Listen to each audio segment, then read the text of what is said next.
It is a massive weekend in the NFL and in professional wrestling. We break it all down, plus have a breakdown about the Blue Jays game against the Tampa Bay Rays, and a CFL preview to top it all off. Couch Potato Diary Live starts right now. Again.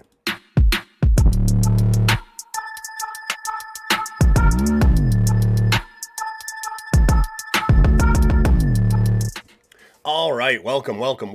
We are live on a few different platforms, hanging out, getting ready for a big sporting weekend. Or if you're listening to this in podcast form, we are taped. Either way, thank you guys so much for hanging out today. As always, Couch Potato Diary is presented by Sea of Dead. Head over to seaofdead403.ca for that great Calgary swag. We got the hanging in the dome, chilling with Jerome. One day I will get this right.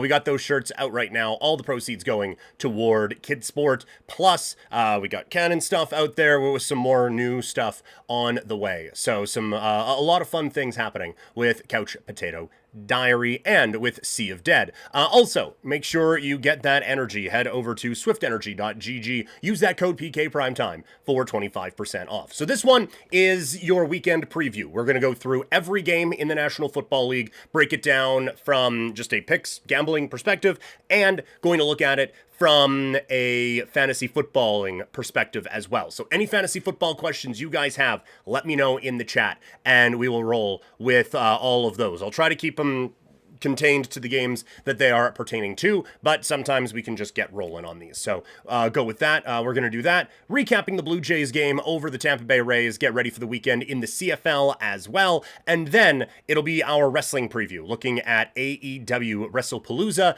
AEW All Out and WWE Wrestlepalooza. So a lot going on for the show. We may as well get right into it. It is another week in the National Football League, and it's only week 3, but feels like a pretty important week for a few teams. Let's break it all down with our week 3 game previews.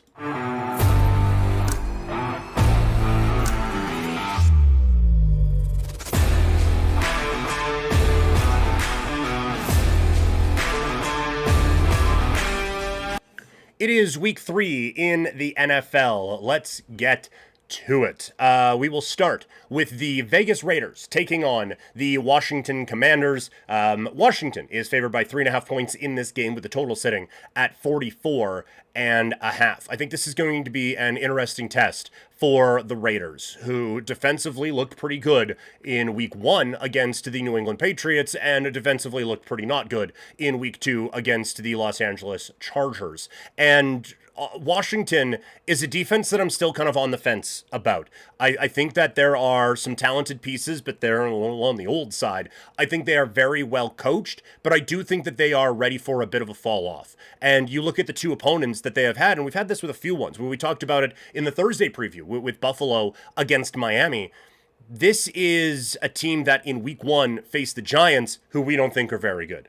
And in week 2 faced the Packers, who we think are very good. So they don't have that kind of middle ground. And I would suggest that there's some mid in the Raider offense. So I think this will be a good test to see where Washington's defense is at. And much like what we talked about with Buffalo, this isn't going to tell us if Washington's defense is elite. But this is going to be a gigantic red flag if it's a problem in this matchup. So this is a bit of a litmus test to see where Washington's defense is at. But I think what this game really does come down to is the Raiders' problems on the corner. And we're going to talk about this a lot this season, but they just don't cover very well. And you saw that come back to bite them in week 2 against an actually good receiving core with the LA Chargers. So I would imagine Deebo Samuel has a pretty solid game here. I think Terry McLaurin is pretty strong as well. And then for the Raiders, again, offensively, I just don't think they are going to be able to have a ton of firepower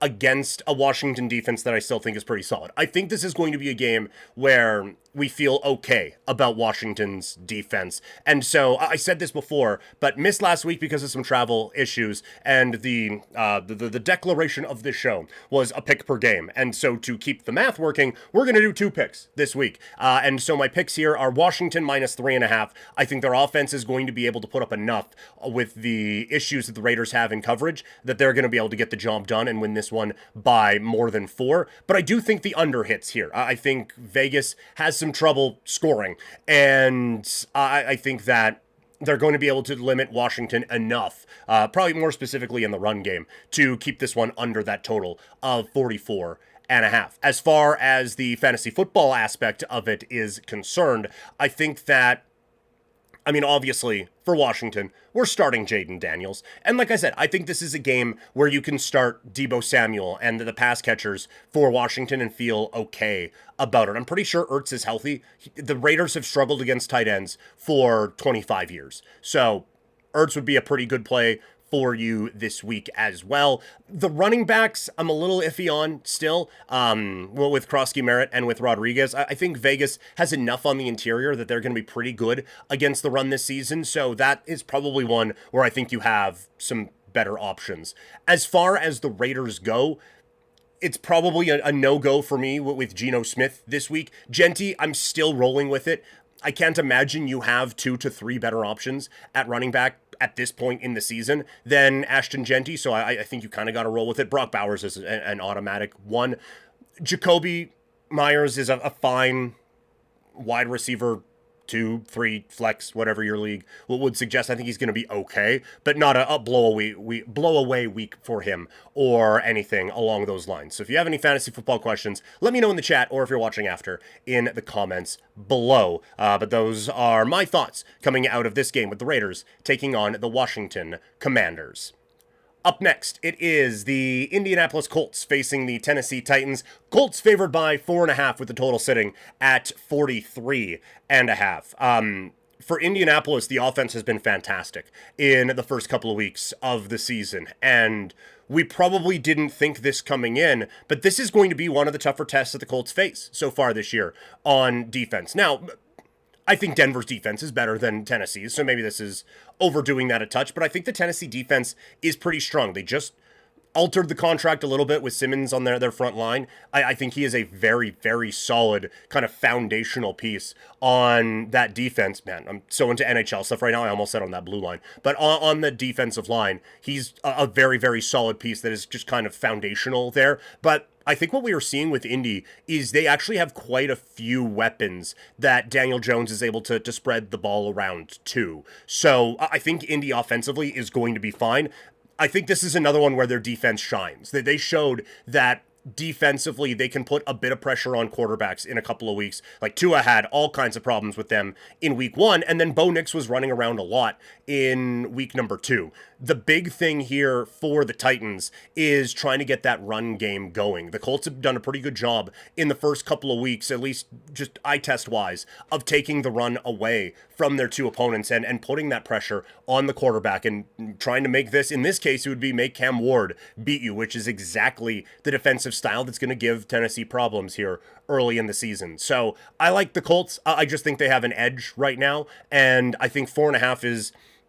I was expecting this to be actually a real overreaction, and just going into the week, I was expecting to take Tennessee to cover and keep this game close, but 4.5 seems very reasonable to me, so I like the Tennessee Titans, I like the Indianapolis Colts in this one, minus 4.5, and again, because I think their defense is going to be able to limit what Tennessee does on offense, the Titans have played 2 pretty lower scoring games so far this year, so I think this one goes under at 43.5. as well. On the fantasy football side of it, I don't know how many Titans you're rolling with anyway. Pollard, it could be a bit of a tougher week for Tony Pollard this week, but again, if it depends on who you have, but I would try to not with Pollard this week at running back. Ridley gets a lot of the volume there. They're just not passing it a ton in Tennessee at this point, but Ridley is still a pretty good option, but not one, again, that is a must start. I don't think there's any must starts on Tennessee right now. On the Colts side of it, obviously, like, Taylor is a must start every week. Warren is a must start every week as well. And then I think you feel pretty okay about where you're at with a Pittman getting in the lineup and those sorts of guys. Daniel Jones, I would imagine you get some better options at quarterback here this week. But those are the gambling and fantasy football thoughts on the Colts against the Tennessee Titans. Up next, we have the Pittsburgh Steelers facing the New England Patriots. It is one of the closer ones of the week, with the Steelers favored by 1.5 and the total sitting at 44.5. These are 2 teams that I'm not particularly high on, and I think a pretty interesting matchup here, but it could be kind of like what we talked about with the Raiders against the Patriots coming out of week 1, where it's like, I don't know what to make of this team because I don't know what to make of the other team, so I don't know what you are showing me. For the Steelers on offense, they put up pretty good numbers in week 1 against a defense that I thought would be improved on the New York Jets side. But then in week 2, they had some pretty obvious struggles against the Seattle Seahawks. I think this Patriots defense is closer to Seattle than it is to the Jets right now. I know still some players banged up, still some players that they are trying to work back into the lineup, but it's still a pretty solid defense that I think could give the Pittsburgh Steelers some troubles. And then for the Patriots, on offense, I don't know how many playmakers they actually have right now. I like that Ramondre is showing that he still has a bit of jump after a lot of people wrote him off with Travion Henderson doing big things in the preseason, but they just don't have a lot of playmakers on the offensive side. This is going to be a good test for their offensive line with TJ Watt and the pressure that he can bring, but the Steelers' defense has kind of been picked apart so far this season. So I think this could be a relatively decent day for New England on offense. And so looking at the options that we have, I'm going to go New England plus 1.5. I think the Patriots win this game outright. So I will gladly take 1.5 and just give myself at least a little bit of wiggle room on that one. And then for this one, I'm going to go team total team total under 24 with the Pittsburgh Steelers. So I'm going Steelers under 24 points and Patriots plus 1.5. I think Aaron Rodgers and company have another difficult day with New England. Looking at this from a fantasy football standpoint,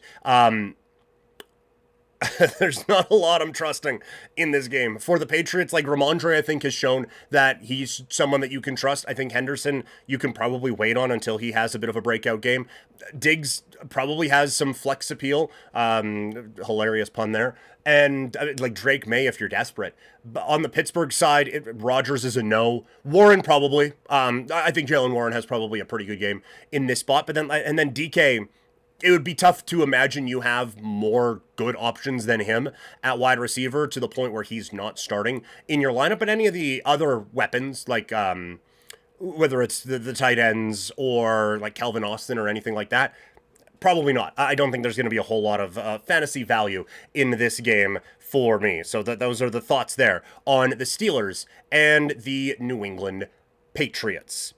Before we get into more of the games, we have Jacob Diaz on YouTube asking, trade James Cook for, it says Jettas. Is that Genty, maybe? But either way, looking at James Cook's fantasy value going into the Thursday night game, I think that James Cook is someone who could still have, or not could still, is going to have a very good year. That this Buffalo offense is obviously very effective again. And while I do think there are breakouts coming for Keon Coleman and for Dalton Kincaid, and I think we've been paid off in that in the first couple of weeks, I still think when they get to the goal line, James Cook is the option. So depending on what Jettas is there, Jacob, sorry, Justin Jefferson.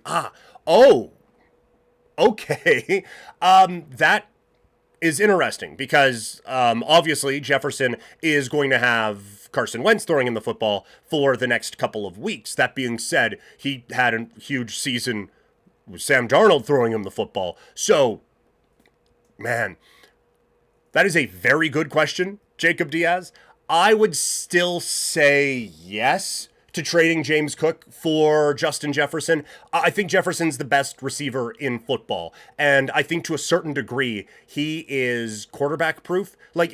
He wouldn't do well if I was throwing him the football, but we've seen this offense get a lot out of middle-of-the-road quarterbacks, which is where Carson Wentz has a full property set up, right? So I think this is a pretty solid play still for Justin Jefferson. And when you look at it, they are going to still be able to run the ball with Mason. And you do still have to worry about, I know he hasn't been great for fantasy, but you still have to worry about Hawkinson. And in a couple of weeks, you're going to have to worry about Addison as well. So you're not just going to be able to just focus on Jefferson. Not like they're going to say, oh my heavens, we can't focus on Jefferson because Jordan Mason's in the backfield. But you know what I mean? Like, they're not going to put 10 guys on Jefferson and just be like, okay, someone else beat us. They're going to have to at least play regular defenses against this guy. And so that's why I think that there is a lot that you can feel good about with that. Looking at Jacob Diaz here again, I have Kamara and Jalen Warren right now, T. Higgins, Neighbors, and Devontae Smith with Josh Allen as my quarterback.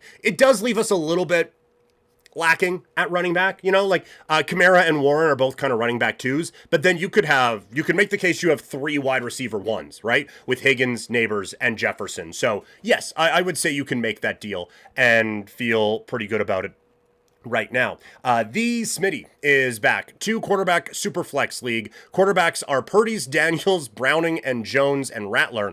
Running backs are Henderson, Monty, Connors, and Brian Robinson Jr. Someone needs a replacement for Burrow. Would you trade Browning and Monty for Odunze and Mason? It would insult the Odunze owner how quickly I would do that trade. Yes, I would.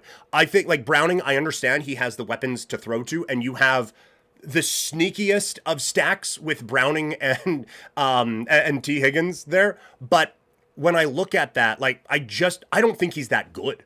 And so, again, I think that the whole offense in general is going to have some issues. So while this does leave you a little bit lacking, especially this week, but we'll see about Purdy's status, but I still think, like, you are getting Rome Odunze, which is a gigantic move. I think for this week, he's going to have a monster week, but I think that he has shown that he's leveled up in the Bears passing attack. And so I think that he is going to have a big rest of the year. And Mason, even when Aaron Jones comes back, Mason's still going to have a lot of opportunities in that Vikings backfield. And for now, like, looking at it, I guess you have Connors there too, but like, he is an automatic, no doubt start for you for the next few weeks while Aaron Jones is out. So I think if you can turn this Burrow situation and turn Browning and Montgomery into Odunze and Mason, I think you have to lock that in. I think that's a fantastic move there, the Smitty. I think you feel very, very good about that trade that could be coming your way. So yes, absolutely do that one with a smile on your face and a tear in your eye. Make that trade 100% of the time. All right, let's keep the fantasy football questions going in the chat, and we will get to them as we roll along here, but we'll get back to the game previews now. Jets taking on the Tampa Bay Buccaneers. Bucks favored by 6.5 points with a total sitting at 43.5. Tampa Bay, not many people thinking this is going to be the same dramatics needed as the first couple of weeks as they go up against Tyrod Taylor and the New York Jets. I think that this is going to be a very good day for Tampa Bay. The Jets have struggled in the pass defense so far this year, and with Taylor out there, I don't know how much complimentary football they are going to be playing. So I think the Buccaneers are in for a pretty good day. I think Baker has really shown that he is still that dude. Ibuka has really impressed in the first couple of weeks. Mike Evans is still solid. Like, they just have good pieces all around. They did get another injury on the offensive line this week, so that's something to keep in mind, but you feel pretty good about them on offense. And then when the Jets have the ball, it's Tyrod Taylor. Like, he's going to try to make it so that everything is moving on time. I think it's going to be a lot of the stars. Like, I think it's going to be a lot of Wilson. Breece Hall is going to be pretty important in this game. I would imagine there are some 2 running back sets with Allen and with Breece Hall. Just a quick aside, I don't know why teams don't do that more. When you look at the Jets and the options they have, like, the second and third best offensive players that they have are their 2 running backs. So put them both out there more. I don't know why you have one of your top 3 offensive weapons on the bench on a week in, week out basis, but that's neither here nor there. Just looking at this feels like a mismatch that it shows in the odds. So I don't think we have to spend a whole lot of time on this from a game breakdown standpoint.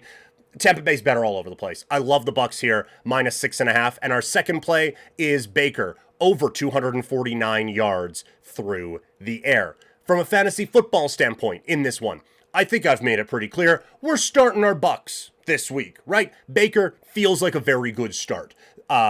Obviously, like, Ibuka at this point is just locked in your lineup, and Evans probably has to be as well. I think you can trust the tight end, Otten, and we're feeling pretty good about both running backs at this point. This feels like a very good game for Tampa Bay to be able to strike against the New York Jets. On the Jets side, Wilson and Hall at this point are starts every week, and at this point, no one else in that lineup is a start. So, again, this one, pretty easy one to break down. The Bucks really liking that one here this week.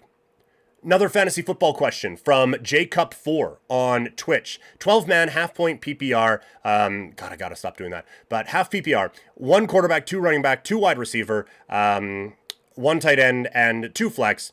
We have May, Chase, Brown, Pollard, Lamb, JSN, Bowers, Adunze, JCM, Packers kicker, Packers defense, bench, Caleb Williams, Samson, Tootin, Golden, and Juwan Johnson. Thoughts? It's a good team, right? And like this week, I kind of said I'm not all the way in on the Patriots overall, but I think actually could have a decent week with Drake May. I worry about all the weapons that they have there in general, but May is a fine choice. And when you look at the rest of your team, like Chase and Brown are 2 of the more talented receivers. I know that hasn't really paid off yet in terms of fantasy points for Brown, but I think that's coming. Chase Brown. I'm sorry, I read that as Chase, Brown. Chase Brown is very solid at running back, and I still think he's gonna take a slight step back because of no Burrow and just the overall quality of that offense falling behind, but I think he's going to be strong. Pollard, I said it in the preview before, I think he could be in for a bit of a tougher week, but overall, like, it's a good squad. I think this week you gotta go Caleb against the Dallas defense. I feel like that game has shootout written all over it. So I like Caleb there in that spot against Dallas rather than May against Pittsburgh. Although, like we said, like, Pittsburgh's defense has given up some points in the first couple of weeks, but so is Dallas. And Caleb, I think, just has better weapons to throw to. So I'd probably go Caleb in that spot. And then the other question you're asking is Juwan or Bowers this week. Raiders taking on the Washington Commanders, while Juwan Johnson and the Saints are playing Seattle. I have real worries about Seattle, what their defense is going to do to New Orleans. So Johnson, he's getting a ton of volume, and excellent on you for making that play and getting him in your on your roster. But I think Bowers is still the play.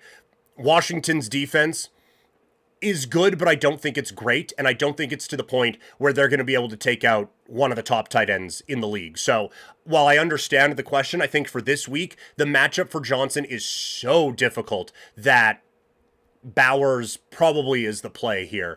But again, really, really solid squad that you got there, J-Cup for. So excellent work there. And yeah, waiver wire merchant. Juwan Johnson, he was one of the lock waiver wire picks that we had after week 1. It's like this guy's going to get a lot of work in New Orleans because there's just not a whole lot there for that team to work with. And one thing we know is that young quarterbacks love throwing to their tight ends. And Spencer Rattler certainly has shown that over the last couple of weeks. So again, keep the fantasy football questions going, but let's get back to the game previews.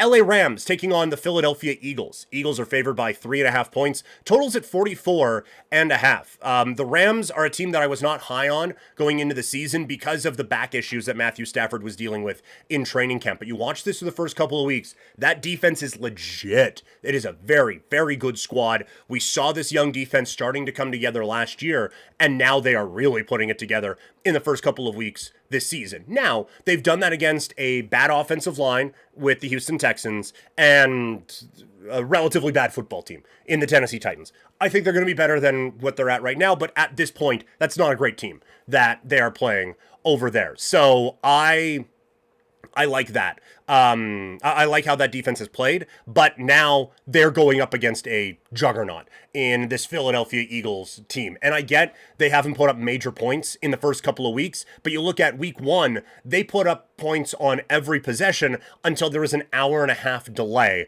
And then they were able to kind of just dribble the air out of the ball. And in week number 2, they're going up against the Kansas City team who we love to criticize, but that's an elite championship level defense. It almost single-handedly took the Kansas City Chiefs to a championship last year, right? So I do think that there is more to come for this offense, and that's why I say it's a juggernaut here against the Rams. So I'm really interested in the matchup on that side of the ball with how the Rams defense can handle things against Philadelphia. I'm endlessly fascinated by this game, just in general, to kind of see where the Rams are at. When the Rams have the ball on offense, you know what you're getting. Devontae Adams has been solid so far. Puka's been great. Kyron Williams is awesome, but it's one of the most talented defenses in the NFL. And they had Mahomes on the run and were able to shut down that Kansas City run game last week. This is a better offensive line that they'll be facing. So I think, honestly, for where all the teams are at this point, this feels like the toughest test the Philadelphia Eagles have had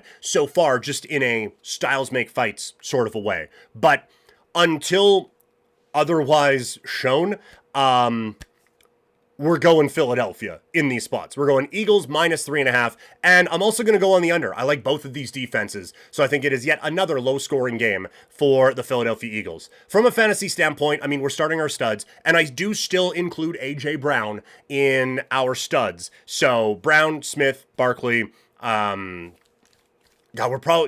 we're starting Hurts. I mean, it feels like a guaranteed touchdown every week, and then some pretty good run yards, as that's their key play on 3rd and medium right now. And then on the Rams side, Stafford, we probably have a better option than Stafford to go with this week, so that's probably a no for me on that. Kyron Williams, you have to. Nakua, you have to. Adams, you have to. And that's basically it on that side. But a very fascinating game in the early slate on Sunday. We have a couple more questions for fantasy football in the chat on YouTube. Apologies if I screw this up. Ayele Giza, sorry. There's no way I said any of that right. I might have got every syllable of that wrong. But either way, on YouTube asking, would you trade Ramondre Stevenson and T-Mac for CeeDee Lamb? I'm assuming T-Mac here is Teteroa McMillan, and I would do that. Yes, CeeDee Lamb is legit. And I think that he is almost offense-proof, right? Like, even when Dak Prescott goes down with an injury, CeeDee Lamb is still CeeDee Lamb. He is still an incredibly talented wide receiver. And I think that this game upcoming is going to be another wild shootout. I like Ramondre, and I think that he is way more talented than people were giving him credit for. And I think Teteroa McMillan and that offense is going to get a little bit better as the year goes on. But Stevenson's going to start losing opportunities at some point here. Like I've been preaching patience on the young running backs, which does mean that I think Stevenson's time could be winding down at some point in that backfield. So some concerns about that. And Teteroa McMillan, I just don't think that offense is going to be fantastic all season long. They're going to have some problems with, like, clearly the offensive line can't do anything. And Bryce Young is back to looking like a liability. So unless you get just a whack load of garbage time, I don't think it's going to be that great. So definitely some concerns there. I would go CD. And I see here already have Dak and Pickens on the squad. That wouldn't necessarily hinder me. Like you have an opportunity to get a high level player. If you have to trade Pickens later, trade Pickens later. But to get a player who is a first round pick for two players who weren't, I think you have to lock that in 100%. We have Sam on YouTube. Do I trade Jacoby Myers and Terry McLaurin for Igbuka and Nick Chubb? I think so. Yeah, I probably would do that. I understand the Nick Chubb of it all throws it off because that offense just has been bad, and the offensive line is a problem, which directly affects the running back who has to run behind that offensive line. But Igbuka, I think, is legitimately turning into a very, very solid option in the Tampa Bay passing attack. And Jacoby Myers, there could be a point very soon where Myers is the third option on his team, and Terry McLaurin, I always have concerns about guys who miss training camp and how that all kind of fits in with them in the offense. So I would make that trade. Yes, I would trade Jacoby Myers and Terry McLaurin away for Igbuka and Nick Chubb. Thank you to Coco Crispy on Twitch for the follow. Very much appreciate that. Thank you very much. Crispy, are you worried about BTJ? No, I'm not. He was actually someone who I kind of highlighted in the buy low segment that we did earlier this week. I look at the targets. I think that the number, he was 12th in targets among wide receivers and 51st in points. That's going to level, right? Like, that's going to even out. And it's not going to be the targets coming down. He is going to get his looks. He is, I think, easily the best red zone option they have. Like, they don't have that bruising running back that is going to run the ball in the end zone. I don't think Bretton Strange is taking targets away from him as a red zone option. So he's easily the best red zone option that they have, and he's just a very talented football player. So the more this season goes on and the more comfortable Liam Cohen gets in calling plays for this team, the better I think BTJ is going to do. So no, Coco Crispy, I am not concerned about that in any way. Marky 219, do I start Njoku or Kincaid in PPR? It's Kincaid for me. This is, I did the Thursday preview earlier. This is not, or this is a smash matchup for me. I think Baltimore is going, or not Baltimore, sorry. I'll get this right. I think Buffalo is going to do some bad things to that Miami defense. So I like them a lot. Kincaid is a breakout player for me. And so I think we go with him over Njoku. And I think Njoku, it's a tough matchup against Green Bay here this week. Mr. God of COD on Twitch asking Adams for Kamara. I'm assuming this is Devontae Adams for Alvin Kamara. The Kamara one, I think I got that. But if I'm wrong, let me know on that, God of COD, since we're going with government names. I think, like, it is kind of a cop-out in that it depends on your roster. Like, if we're set at wide receiver and need a running back, like if we had Aaron Jones and he is out, then yeah, that is 100% a trade I make all the time. If we're just looking to make a trade, either way, I think it's fine. Like, I think either side of that, if you need a wide receiver, Adams is great. If you need a running back, probably don't watch the Saints game this week, but Kamara's good. He's going to have a bit of a difficult time against Seattle, but I think overall he is still a solid, very good football player, even if he is on an atrociously awful offensive team. So if you need a running back, I don't think that is out of whack value even a little bit. I don't think you have to run and dive and make that trade or anything, but I like it. I think if you want to add an Alvin Kamara, by all means, add an Alvin Kamara. Purple Ninja 1919 on YouTube. What is the best flex this week? Genty, Shakir, or JMO? And last question, Hannon or Andrews? I'm going to need a bit more clarification on who Hannon is. Sorry about that. I'm sure I could pick that up quicker, but just my brain's not firing there right now. But on the flex question, Genty, Shakir, or JMO? Genty against Washington. Shakir, Buffalo tonight against the Miami Dolphins, and JMO for Detroit against the Baltimore Ravens. I think in that spot, while I have been kind of preaching patience with Genty, and I said I can't imagine you have more better options, I do think because of how insane that Lions-Ravens game could be, I think you have to go with Jameson Williams, in that spot. I just think that's going to be a game that gets a little bit out of control. And a little bit out of hand. And I think Williams kind of thrives in those games. Like, you think back to week 1 and you see Keon Coleman open down the field, and you can basically just Photoshop Jameson Williams' jersey, and it makes sense, right? So I think Williams has some pretty good games, or some pretty good moments in this week on Monday night against the Baltimore Ravens. So he would be my pick in that spot. And then Fannin or Andrews, I am not a big Andrews guy, but I think it's a really tough matchup for Fannin this week. And like I just said, I think points are going to be everywhere. It's the highest point total of the week from Vegas for Detroit against Baltimore. So I would go with Andrews in that spot. I like that play there.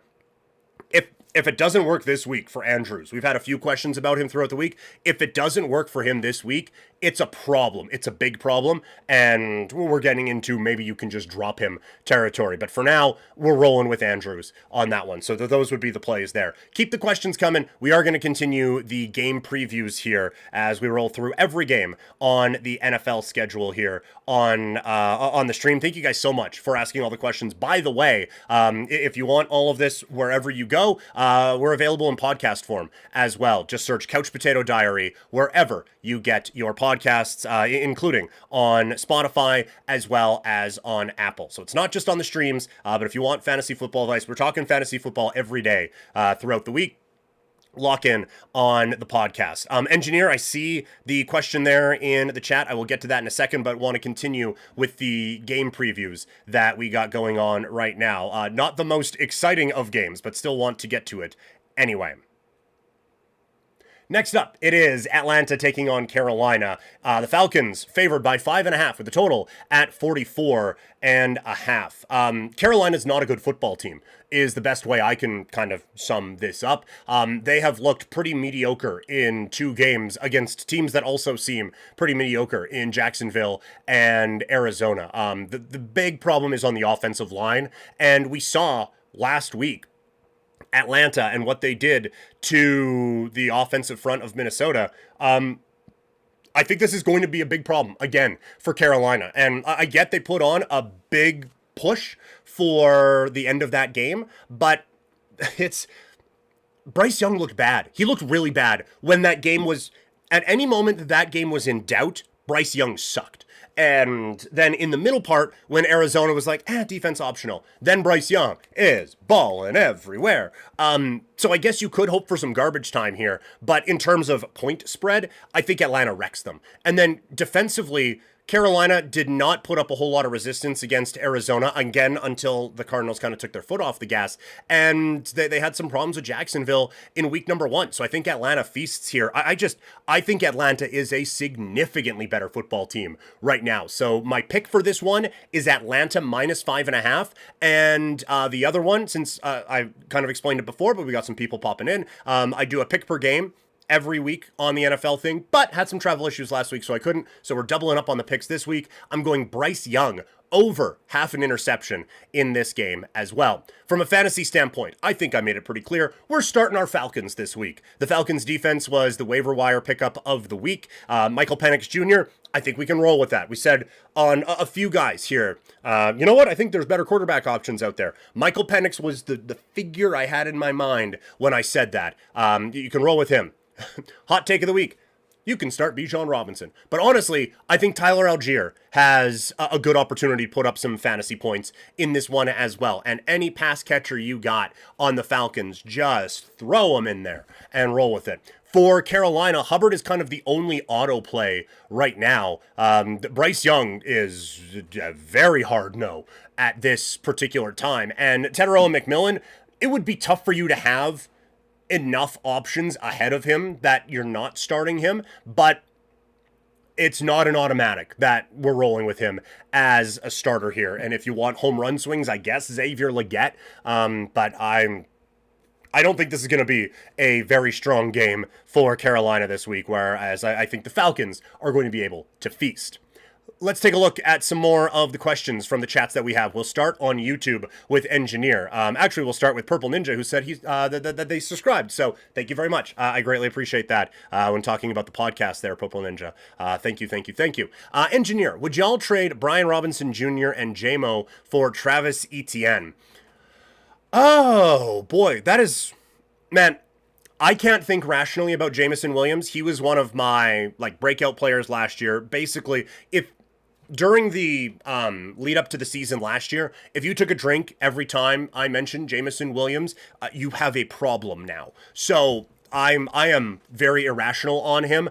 I don't think I would. ETN, right now, he has kind of got that backfield by default. As Tootin continues to grow as a running back and grow in that offense, I think he's going to get more and more looks in the backfield. And honestly, it seems like for now, with Travis Hunter, they want to keep him as kind of a close to the line of scrimmage gadget guy, and that leads to plays out of the backfield a lot. So I could see ETN's volume getting kind of chipped away at as the season goes along. And with Jameson Williams, dude's a beast and is going to be part of an offense that still looks like it's going to be okay in Detroit. And Brian Robinson Jr. is one injury to an injury-prone player away from being one of the most valuable fantasy pieces in the game right now. So I would probably not do that one, Engineer. I would probably say no to that. Marky219 in the Twitch chat. I got a trade for me, giving up Drake London for getting Troy Franklin and David Montgomery. Thoughts? My other wide receivers are Stephon Diggs, Downs,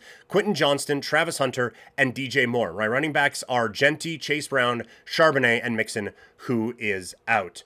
I don't think I would do that one, Marky219. I think London, he is a big part of an offense that looks like it's going to be pretty good. Michael Penix Jr.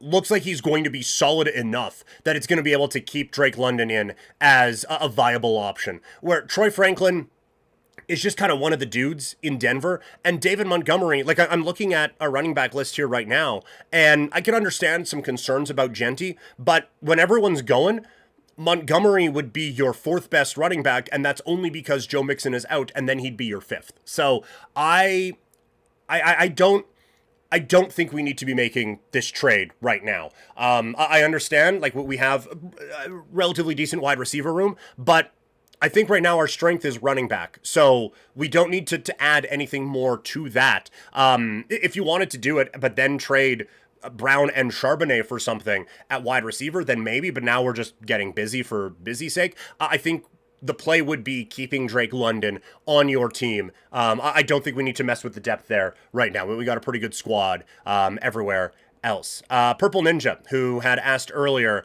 about Genty, Shakir, and JMO, also saying, my other two running backs are Etienne and Kamara. Surely they will do better than Genty, right? And then saying that he subscribed. I think Kamara, man, that matchup against Seattle is going to be really, really tough.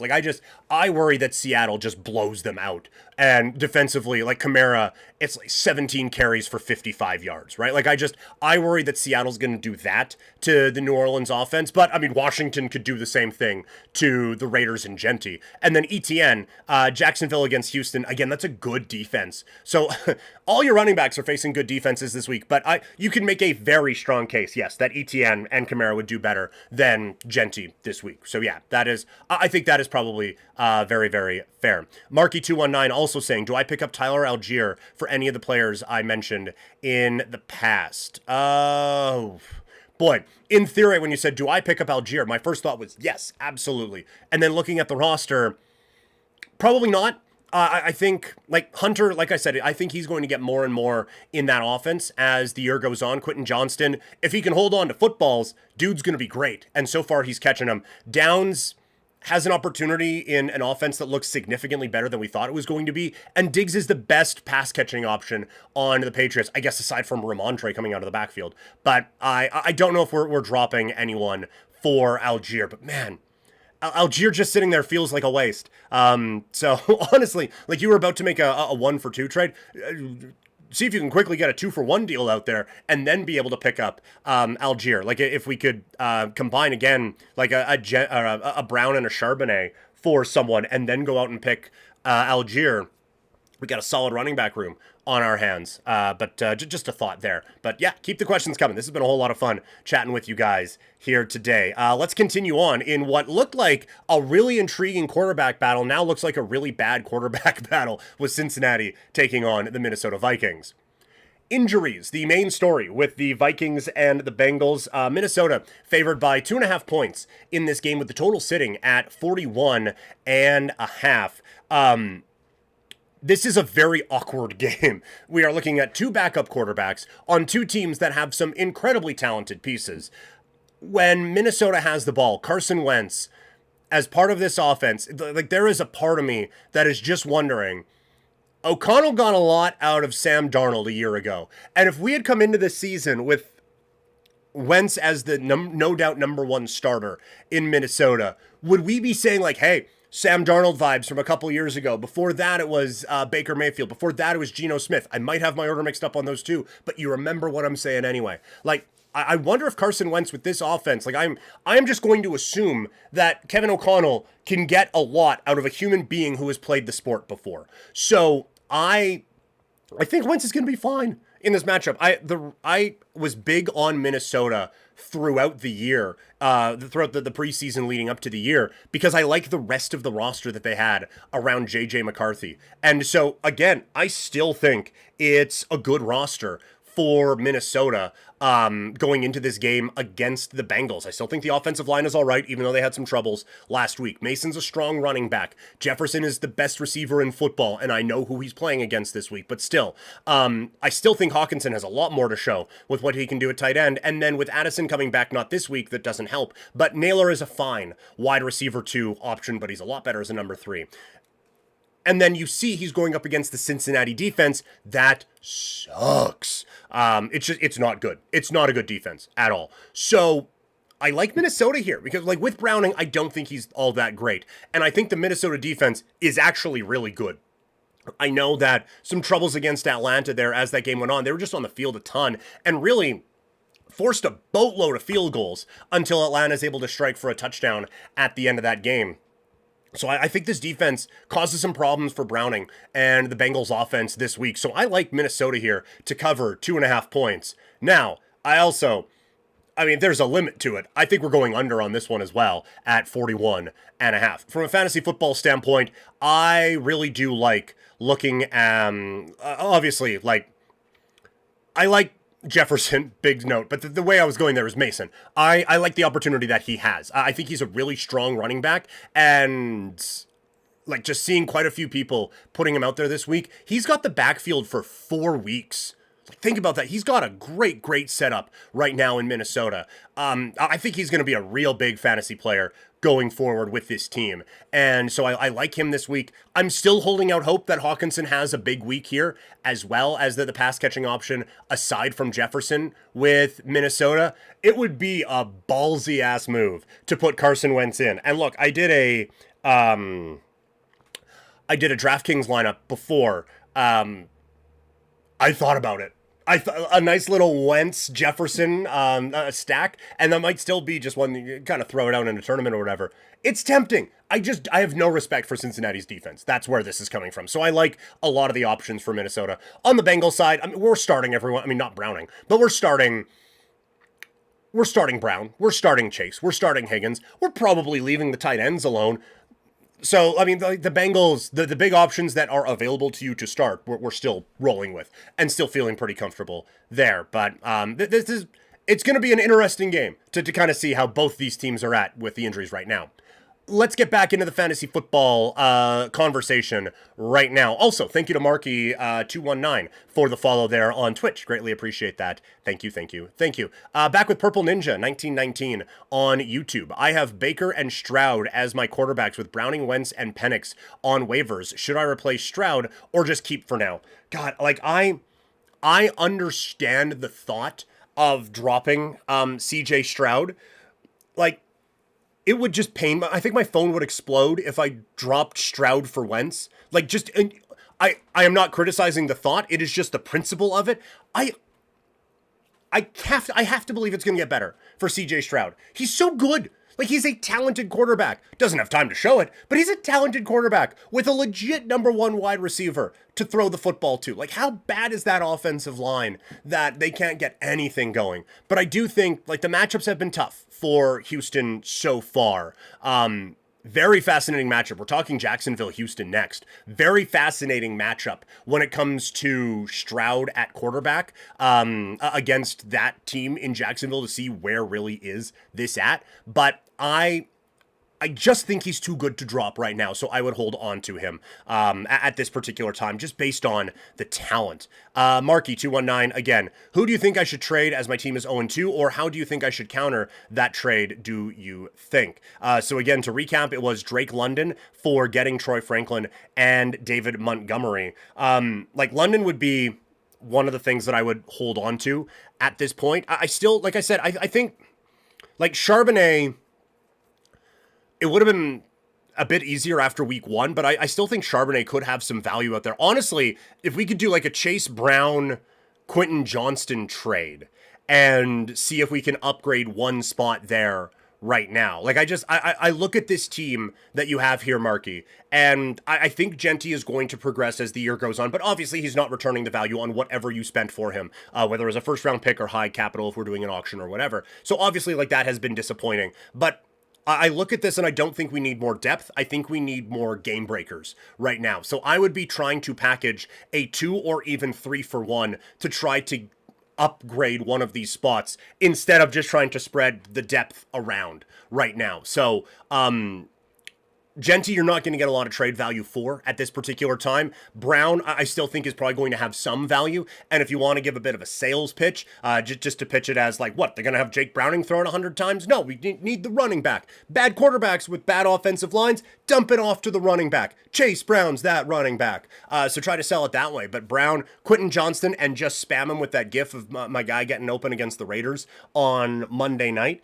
And try to upgrade in that way. I think we need more game breakers. Now, that is just a personal preference of mine. I am very stars and scrubs when it comes to these sorts of things, and I like to get the best player in these deals. So I think right now, our depth is fine. We just need some of those bigger names and some of those bigger players to go out and make some differences for us at this time. Zuixley on Twitch is saying, you think I should trade Worthy and Swift for Devontae? God, that's an interesting question, because like Worthy, a little banged up. That'll happen when Mr. Taylor Swift runs right through you. Man, I like Swift a lot. Like, I feel like he has had a lot of things opened up in the passing attack and the running attack there in Chicago. But Devontae, like, that looks legit right now. Like, he looks like a pretty solid option right now and looks like a really solid upgrade over Worthy. So if we got the running backs that we can trade Swift away and still be all right in that spot, I think that that's a really good job of taking advantage of some of the added value that Swift has provided coming out of the draft, a little bit of name value with Worthy, and turning that into a very, very solid piece in Devontae Adams. So I would probably make that move. Purple Ninja saying, yeah, that's what my gut says. What are your favorite defenses for this week? I really like Atlanta against Carolina. Like I said, one of my best bets for the week is Bryce Young over half an interception. So I think Atlanta is able to get some big numbers this week on the defensive side. I think Green Bay does just awful things to Cleveland, and I think they really limit what the Browns are able to do there. And Seattle, I think, just wrecked shop against New Orleans. Now, a couple of those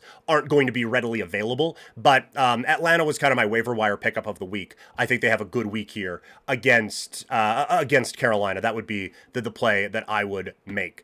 We got Marky219. Should I trade for James Cook or someone like that then? Yes, absolutely. When we're looking at like the Brown, Quentin Johnston, that might get us there, actually, to a James Cook. We'll see. But yeah, like someone in that area, for sure. Yeah, like someone who was drafted, like first round would be great, but someone who was drafted like second, third round, somewhere in there, to try to get that Again, get that game-breaking talent going on the roster. That's kind of the neighborhood that we should be looking at right now. 100% there, Marky 219.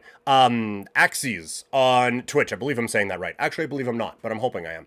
Start 2, Waddle, Pearsall, Hollywood Brown, and Dobbins. Well, Waddle is active in this game against Buffalo right now, so man, I would go Waddle. I understand like the thought of not because of what that offense has been, but I do think that there are going to be some opportunities for Miami to take advantage of Buffalo's defense in the way that Baltimore did last week. Pearsall would probably be the other one. Dobbins is a no for me against a Chargers defense that looks pretty strong right now. Hollywood Brown against the Giants. Like, he's obviously the best pass-catching option that he has, but you do have to consider that he is still Hollywood Brown. So I would go Waddle and Pearsall in that spot. Those would be the ones that I would go for.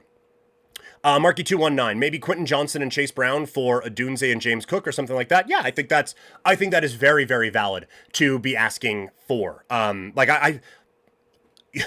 I think the world of Odunze and Cook 100%. I love those guys a lot. So if you are able to swoop them up in one move, absolutely 100% right now. And Zwixley, looking at a roster decision that we had earlier, who should I trade, or should I trade Worthy and Swift for Devontae? Our running backs are Genty, Swift, Dobbins, Judkins, and Pacheco. Yes, then I would do that. It does leave us the slightest bit shorthanded at running back, but if Genty progresses in the way that I think he's going to in the Chip Kelly offense with the Raiders, then I think that you're going to feel very good about where that running back room is at in a few weeks. Judkins, who knows what's going to happen there. I'm still going to hold out hope that as Kansas City's offense gets healthier and less suspended, that the things are going to open up for Pacheco a little bit more as the year goes on. So I think our running back room is strong enough that we feel good about that move. Crimney on Twitch. Do I take Hurts and Genty for Jalen Warren and Garrett Wilson? Ooh. Okay. So in this, you have Warren and Garrett Wilson. I kind of think no. I don't know how desperate we are at quarterback, but Garrett Wilson, even with the injury at quarterback, Tyrod Taylor can still get the ball to a good receiver. And that is, in fact, what Garrett Wilson is, a good receiver. Jalen Warren, while I am not high on the quarterback that is going to be handing him the ball, he has shown that he is still an explosive player at running back. And the Caleb Johnson concern hasn't been there so far. Warren's looked great. Genty, I think, is going to come around. Hurts is an automatic lock touchdown every week with the tush push and is their best option running the ball on third down. But I think with the talent that you have in Wilson and Warren, I would leave that be at this particular time. Purple Ninja one more time. Yeah, my team is Baker at quarterback, Neighbors JSN at wide receiver, Kamara ETN at running back, tight end is Andrews, defense is Chiefs, kicker Fairbairn, and then JMO at the flex. So yeah, we're sitting pretty good in that spot right now. Yeah, we're looking pretty good with where we are at right now. Purple Ninja. Things are rocking pretty well going into this week. Crimney, I also have Bucky, Chase, and Brown and Pollard, not even starting Wilson. Okay, well that, first of all, good for you. That's great. I have Rodgers starting because of Burrow and Purdy injury. Okay, with some more context, I see where we're coming from right now. If we're not starting Wilson, and we already have Chase Brown and Pollard as our running backs, so we are insulated from what we are going to be doing anyway, then yes, and we need quarterback help. With that context in mind, 100% do that trade. Like I said, I like Wilson a lot. I like Warren a lot. But if we need quarterbacks, and you do, this makes a ton of sense. And Genty, I think, progresses into a good running back as the year goes on. So while just on the surface, I don't like it, in your scenario, it makes a lot of sense, and I think it works. So a solid trade that we have found there. Crimney, excellent work.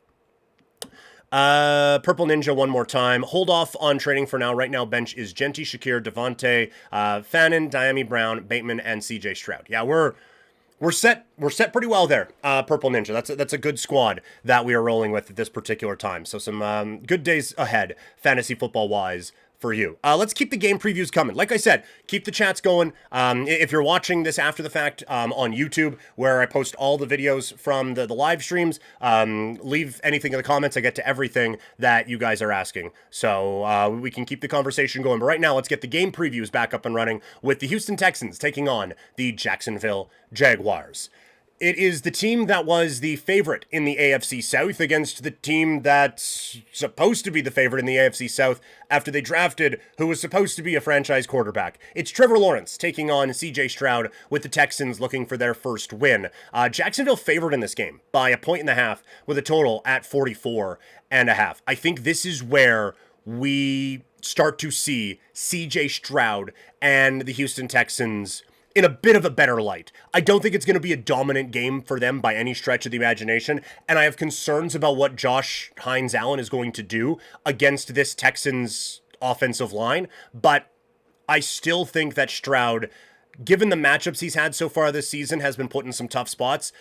Aside from a couple of good players in the pass rush, which is going to be a problem, I think this is a defense that can be got. So I think CJ Stroud finally starts to show what he can do against this Jacksonville defense. Same thing for Nico Collins and a little bit for Nick Chubb as well. When Jacksonville, though, has the ball, yes, they've looked all right for 2 weeks, but they've looked all right against Carolina, and they've looked all right against Cincinnati. You can say a lot of things about those teams. Great defensively isn't one of them. You can say that about this Texans team. I have said it on any microphone I can. This is a championship level defense that the Texans have. You look at what they did to the Rams in week 1, and then what the Rams did to what is a solid defense in Tennessee in week 2, and you can start to see the differences in these teams. So I like Houston in this spot. I like them plus the 1.5. I would take them straight up as well. And the second pick that I'm doing for this week is Trevor Lawrence under 240 pass yards. I think that the Texans really do kind of lock things down against Jacksonville this week. So from a fantasy standpoint, we've had a few Stroud questions, and there haven't been many where I've thought, oh, you have to start CJ Stroud in that spot. He is still someone we're keeping on the bench. Chatted with Purple Ninja about that, but this is probably still not a spot where we're starting him at this point. Nick Chubb has had some moments in that backfield, probably a flex option for you this week. Nico Collins is too talented to not start, and everyone else is not good enough to start. On the Jacksonville side, it's a no for most. Lawrence, absolutely not. Tootin, no, we're not Tootin this week. ETN has been good enough that I think we can still roll with him and trust that the volume may get us there. And BTJ is another one that's just too talented to not have in your lineup. Hunter's probably a no. Strange is a no. So it is the Studley studs in this one, and then we are moving on besides that. But at least a couple of options, and I think starting to come out of it will be the Houston Texans in this matchup. Back in the Twitch chat, we have a fantasy football question. Zooxley again, you think start Dak or Baker? Good grief, that is... It's like picking between my two favorite kids right now, because I think Baker has a huge week against the Jets, but I think Dak has a monster game this week. So I would go Dak there. I think that Chicago game is going to be another one of first stop wins. I think it's going to be a shootout out there in Chicago this week with the Cowboys and the Bears. So I like Dak in that spot there, Zooxley. That would be the quarterback that I would choose in the matchup that you have. Keep the questions coming. Let's get back to the game previews now, shall we? Takes that a second. Green Bay taking on the Cleveland Browns. Packers favored by 7.5 points with a total sitting at 41.5, which is to suggest that the odds makers do not have a lot of confidence in what Cleveland can do on the offensive side of the football. And you know what? I agree with them. I think that this is going to be a very difficult matchup for the Cleveland Browns against what feels like an elite defense on the Green Bay side. I do not have much confidence in what Cleveland is going to be able to do this week. I think there are going to be some big problems there for the Cleveland Browns. I don't know what they do against this team. Like, they're so good defensively. I think Cleveland has some problems. on the offensive side for the Packers, like obviously Myles Garrett has been getting his in these games this year. He's had a sack in both games. There wasn't a ton available for player props at the time that I was looking to prep for this show, but if we can just any Myles Garrett sack prop, let's just take the over on until proven otherwise. But aside from that, this Green Bay offense, I know that there's the injury. Golden had a couple of shots last week and it just didn't get to him. I think better days are ahead for him. This is a spam it matchup for me. I think Green Bay crushes them this week. So the pick here is Green Bay minus 7.5, and I love Cleveland team under 15.5. From a fantasy standpoint, we're starting our Packers here. Love's a start. Jacobs is a start, obviously. If you just have a GB beside the player, we're throwing that receiver, kicker, defense, everything into the lineup here. Any pass catcher you have for the Packers, we're playing them. Tucker Kraft, hurting himself, jumping in the crowd, whatever. Guy's a stud and is going to crush this Cleveland team. This is an all or nothing matchup because it is all on the Green Bay side or nothing on the Cleveland side. Like I could be wrong. I might be missing something. Maybe Njoku. You know what? Njoku could get something, but that's it. The best we can do on the Cleveland side is maybe. So not a great spot for the Cleveland Browns there. Let's go back into the chat with a couple more questions here coming from Marky219. Do I start Henderson, Hunter, Diggs, or Downs at flex in PPR? I think Henderson is probably a wait and see to get that going. I just made it kind of clear I'm not big on Jacksonville this week with Hunter, so I think there's... Man, I think it's Downs, honestly. I think that there's going to be some pretty good opportunities for Downs there with the Colts. Titans are a pretty solid defense, but I still think he is probably the best of the players that are available there. And it's not a defense that is so solid that it's going to cause you major problems. So I would go with Downs there in that spot. I like that move there for your flex this week, Marky219 over on Twitch. Thank you for the follow. Thank you to Softy5555 on Kick for the follow, even if it is one that's probably going to be very, very momentary or brief, shall we say. But also, DJ Moore, that's the play. 100%, that's the play. I get the fantasy production hasn't been there so far, but like I said, it's going to be a shootout in Chicago this week with their game against Dallas. So DJ Moore, I think, is the play. 100%. Love that one there for you, Marky. Thanks for the added context, because I think that helps us out there getting that play in there. Let's get back to the game previews. It is the Denver Broncos taking on the LA Chargers. We've had a lot of people asking about a lot of things. Not a lot of, I guess Quentin Johnston's come up a fair amount here. Hey, we've had a couple Quentin Johnstons in the chat, but aside from that, not a lot coming up from this game. Broncos taking on the Los Angeles Chargers. Chargers favored by 2.5 points. Total at 45.5, which is a little surprising for a couple of teams that would have the identity of strong defensives. Was a weird way of saying that, but it's one of the higher totals of the week. When the Chargers have the ball, there was a lot of concern this year that they would be run heavy because that is the Harbaugh way. But you look late last year, and I wish I would have picked up on this one maybe a little bit more and gone a little bit stronger in predictions and stuff like that. But they realized, hey, our best players are quarterback. So why are we not having it in his hands a lot? And Herbert appears to be having a leveling up type of a season with this Chargers offense. And with that, we are seeing the rising tide lifting the ships with Quentin Johnston, who Marky is asking about in the Twitch chat. And we'll get to that in a second, Marky. With Ladd McConkey, with Keenan Allen. Those guys are all becoming productive players in fantasy football and just in football in general. These guys are stepping up in big time ways. So this is a really effective, really dangerous offense right now. I'm interested to see how Denver responds. I view Denver as a very good defensive team. They shut down the Titans in week number 1, but they had a lot of problems with the Colts in week 2. And while the Colts are just working some kind of someone sold their soul sort of a thing, I do have concerns that Daniel Jones looked that good against this defense. So we're comparing the two. It's like, well, you just got picked apart by that guy, and the one game you look good against was against the rookie quarterback in his first game on the road. I think it's safe to have some questions here. So I like what the Chargers can do on the offensive side. And then defensively, it's such a well-coached, well-orchestrated, I guess, team on defense for the Chargers against Bo Nix, who we've loosened the reins a little bit, and I think he does well with structure. It is like, a lot of people are pretty new to the channel here over the last little bit, but your boy's got an ADD diagnosis. And so Bo Nix is, I'm not saying he has it, but he is like when someone with ADD or ADHD is in school and then they go out into the real world and it's like, well, how can you say you had ADD or ADHD? You had, you were on the honor roll 4 years in high school. No big deal. And it's like, well, yes, high school is structured and we have all of that. And I thrive in structure. That's why we do each of these things as I pretend there's segments here so that I can pretend there's a structure here so my brain doesn't go in 1,000 different directions.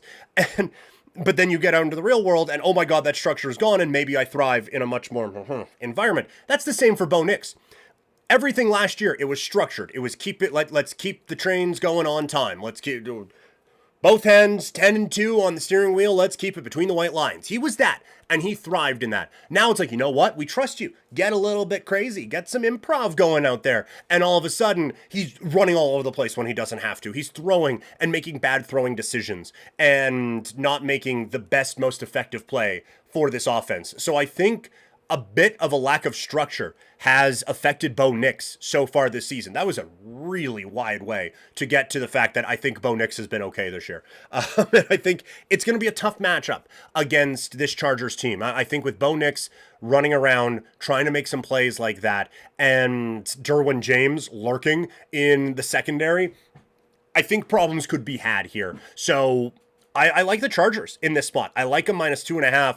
I do think that the total is a touch high at 45.5 right now. While I do like pieces I like a lot of what the Chargers do offensively, and I like pieces of what Denver can do on offense, I like both these defenses more. So I'm going under that 44.5 for my pick there. From a fantasy standpoint, Marky219 is asking, is Quentin Johnston starting over all the wide receivers I just mentioned this week, by the way? So let's go back to just refresh everyone. So we had Hunter, we had Diggs, we had Downs, and going up further, I know we had a couple more here, or did we? No, we got more from you there. Yeah, there we go. London, also Diggs, Downs, Hunter, DJ Moore. So I would rank the receivers that you have right now, if we're not trading London away. London would be 1. And then, I think Quentin Johnston 2 and DJ Moore 3. That's how I would rank those guys. I think that's where I would put them for this week.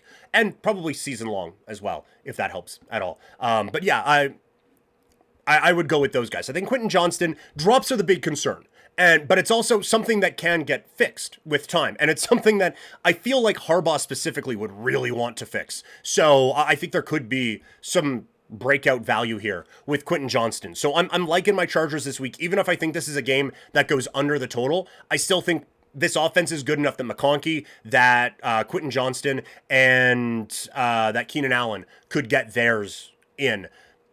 Hampton, it's probably a wait and see. I have preached patience with these guys, but I would hope that we have a couple better running back options than Hampton. On the Denver side, I'm not starting Nix this week. Dobbins, we've had him come up in a few questions. I've tried to avoid putting him in lineups. He's looked a touch slower than last year for me.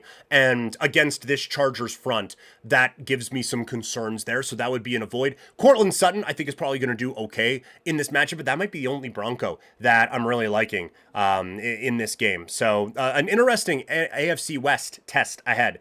This next one, a bit less interesting. The New Orleans Saints have been the plucky team so far this season. They take on the Seattle Seahawks. The total is at 41.5, with Seattle favored by 7.5 points. I think Seattle kills them in this game. I think it's a really, really tough game for the Saints. I commend them for hanging around in games against the Cardinals. I was going to say Panthers. Cardinals and San Francisco. But that was the Cardinals. And it was San Francisco with Mac Jones, right? So I think this week you are going to see. While I think Arizona, a couple moves they made, it's an improved defense. I think San Francisco, they lost a lot of pieces. It's still a pretty well-coached defense with some strong pieces on there. Seattle is legitimately a very good defense. And so I think this is a week where Rattler has some problems. And this team, I think this is going to be the one where we realize New Orleans has kind of been just kind of walking that tightrope.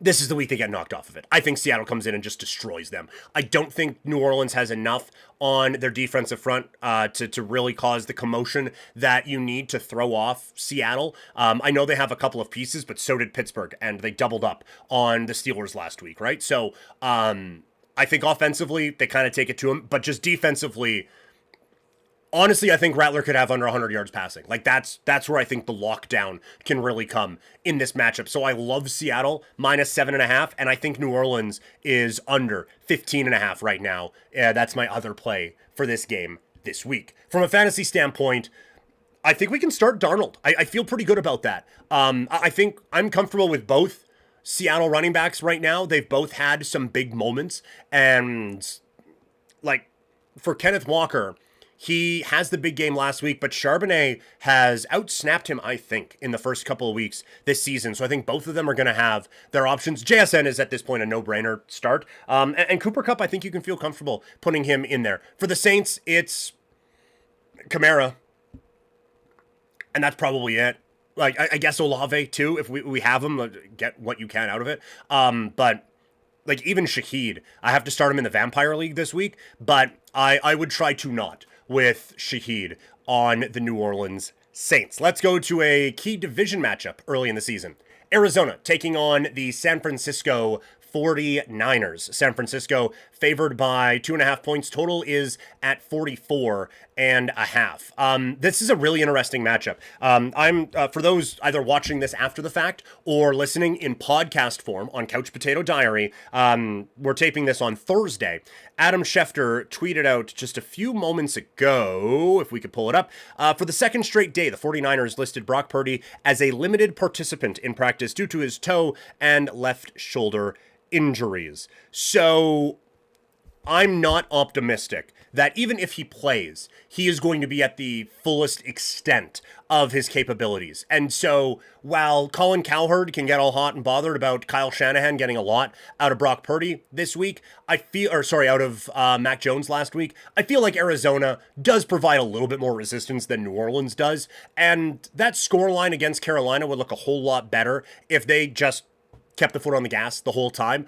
I like Arizona in this spot. Kyler Murray is Kyler, and it can get a little bit wonky at times, but Marvin Harrison Jr. feels like he's taken a step forward. I like both running backs in Carolina or with the Cardinals, and obviously McBride is one of the better tight ends in the league. And then on the defensive side, when San Francisco has the ball, yes, Christian McCaffrey's the best player in this game, and Pearsall I think is going to have some pretty big moments as well. But I think in those big crunch time moments when it is an obvious passing down, I think some of the strong pass rushers that Arizona has been able to accumulate over the last couple of years are going to cause some problems for Mac Jones or for a limited Brock Purdy and be able to kind of blow some of these plays up. So I think it's going to be a good one, but I think Arizona takes this. I like the Cardinals at plus 2.5, and I will take the under at 44.5 on this one as well. That is a game that we're taking an under on. This next one, not a chance. The Dallas Cowboys taking on the Chicago Bears. This is the one that I am, from a fantasy standpoint, from an everything standpoint, I am just salivating over the thought of this game. I think this game is going to be absolute insanity. You look at the games that Dallas has been in so far, and again, last week, it is a wild shootout. Now, it took to the fourth quarter to get there, but it was a wild shootout at the end with Dallas really stretching the field and making some big plays. And you look at week one, that game was a shootout right up until we had an hour and a half delay in the first game of the year.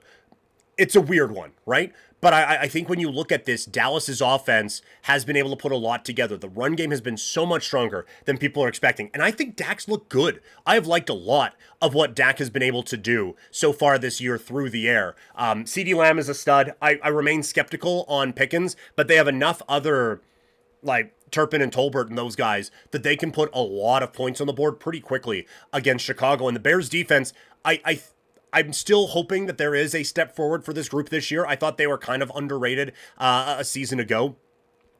And week 1, I thought they looked all right until J.J. McCarthy kind of drove it down their throat. But week 2, Detroit kind of just took it to them, right? So big concerns there for Chicago. Really made me kind of take a step back and wonder what is actually happening with this defense. And Dallas, I think, can do the same thing to them. Defensively, the Cowboys had trouble shutting down the Giants. And I think the Bears' offense is better than the Giants' is. And so I think you give Ben Johnson the weapons that he has going up against a Dallas team that has barely been able to stop the run this season and has not been able to defend the pass a lick.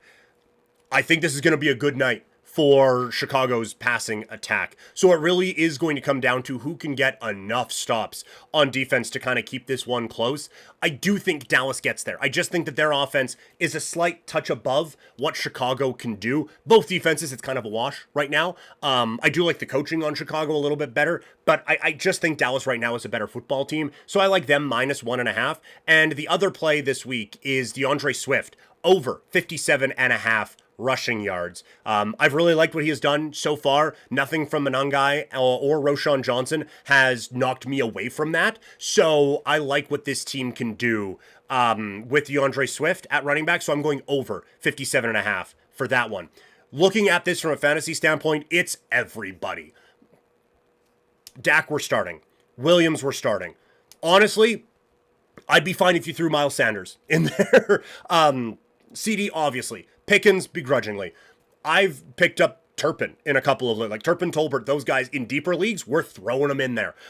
Ferguson, yeah, probably not Dallas's defense. But Brandon Aubrey, there was Dominique Foxworth's show this week. They were talking about, like, would a 4th-round pick for him be crazy? And so some were saying San Francisco would give up a first and it wouldn't seem crazy. So we're putting Bobry in the lineup this week, as my wife called him when she had him last year in the Vampire League. She needs a win this week. But yeah, either way. On the Chicago side, Caleb Williams, I think we can confidently start this week. I like DeAndre Swift rolling there at running back. Receivers, Roma Dunze feels like he's getting into stud territory, and I still think DJ Moore is a really good running back. So we will see there that the tight end situation has still been a little bit murky this year, but I think there's going to be enough that if you got those guys and we can roll with them and everybody's going to eat in this matchup. It feels very, very good there. Let's go back into the chat as we have a fantasy question coming from the YouTube side. Super C&B Challengers asking, just traded away Breece Hall to get Chase Brown in PPR. Thoughts? I think Brown's going to see a volume uptick in the passing game.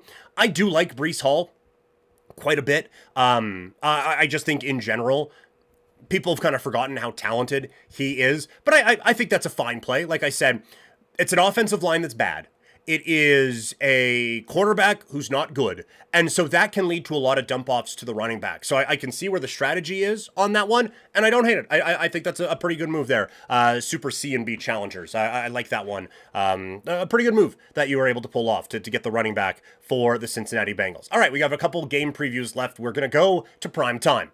It is the Kansas City Chiefs taking on the New York Giants. It is a primetime game, so I may as well tell you guys that you can follow me on social media. I am at PrimetimeKlein on X, Instagram, TikTok, Threads, and Blue Sky. Follow me for updates on the show, content from the show, and just overall hilarity that can come from me. All right, Sunday night.